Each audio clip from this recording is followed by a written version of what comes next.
श्री स्वामी समर्थ. ज्या व्यक्तीच्या जेवणात केस येतो त्यामागे काय संकेत असतात? केस आलेले जेवण करावे की नाही बघा, याबद्दल शास्त्र काय सांगते. तर मंडळी, आपण पाहतच असाल की अनेकदा आपल्या जेवणामध्ये केस येतो. ते केस आलेले जेवण आपण केस बाजूला काढतो आणि खातो.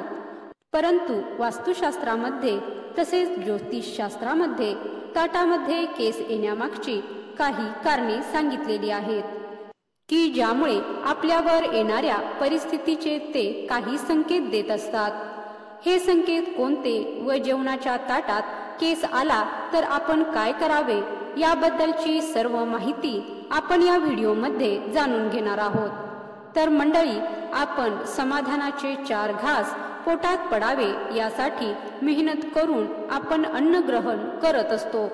पण कधी कधी आपण जेवायला बसलो की ताटात केस येतो.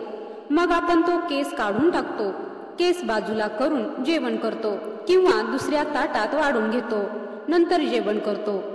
आपण म्हणतो की घरात केस विंचरल्याने ताटात केस आला. परंतु आपण जर लक्ष दिले तर नेहमी घरातील एकाच व्यक्तीच्या ताटात केस येतो, इतरांच्या ताटात नाही येत. याचा हा संकेत असतो की ती व्यक्ती आजारी पडणार आहे, त्या व्यक्तीची तब्येत बिघडू शकते.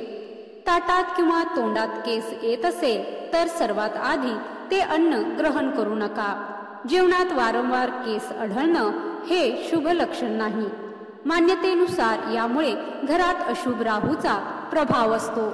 तसेच जेवणात केस निघणं हे पितृदोषाचा देखील संकेत असू शकतो.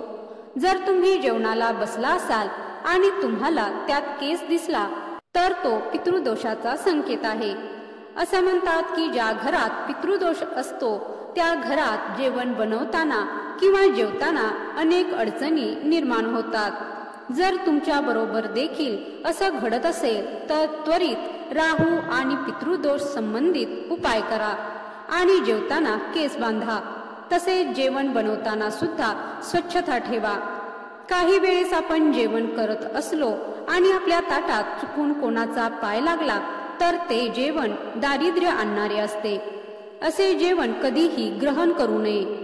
पाय लागलेले भोजन खाल्ल्यास आपल्याला दारिद्र्यता येत असते. तसेच जर आपण जेवण करत असलो आणि ताटाला कोणी ओलांडले तर असे भोजन कधीही पक्ष्यांना टाकावे, कारण हे भोजन मानले जात नाही. यामुळे आपले मनही अशुद्ध बनते. पती व पत्नी जर एकाच ताटात जेवण करत असतील तर ते देखील अशुभ असते.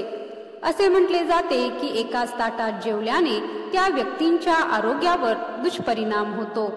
जर जेवण करता करता केसांचा गुच्छ जर जेवणाच्या ताटात आला तर समजावे की त्या व्यक्तीवर आता खूप मोठे संकट येणार आहे. हे खूप मोठ्या संकटात जाण्याची धोक्याची घंटा आहे. मुलगी जोपर्यंत वडिलांच्या घरी आहे तोपर्यंत मुलीने आणि वडिलांनी सोबत ताटात किंवा एकत्र जेवण करावे.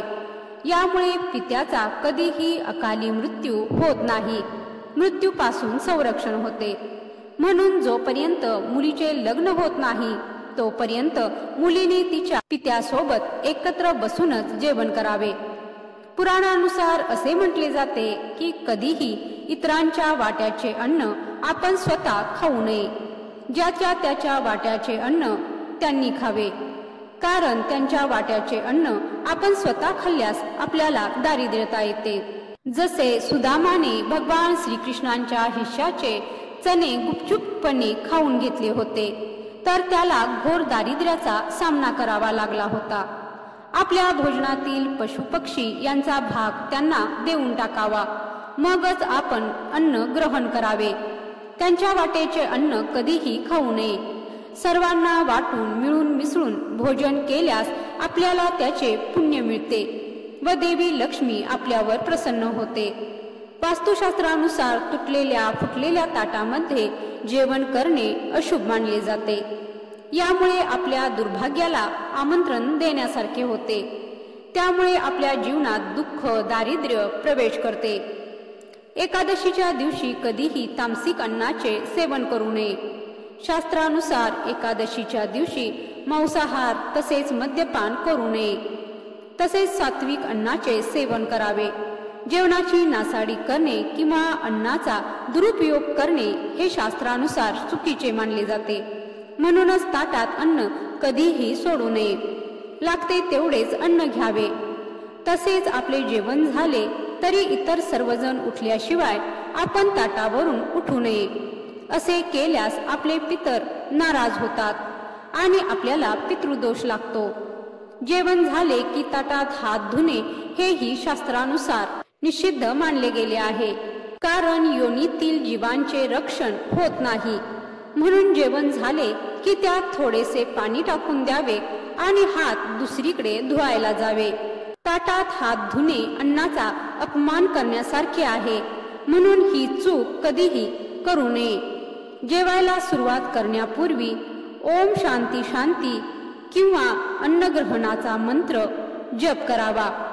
या मंत्राचा जप केल्यास सर्व देवांचा आशीर्वाद आपल्याला मिळतो व सर्वजण प्रसन्न होतात। सर्व देवी देवतांची आज्ञा घेऊन मग जेवायला सुरुवात करावी।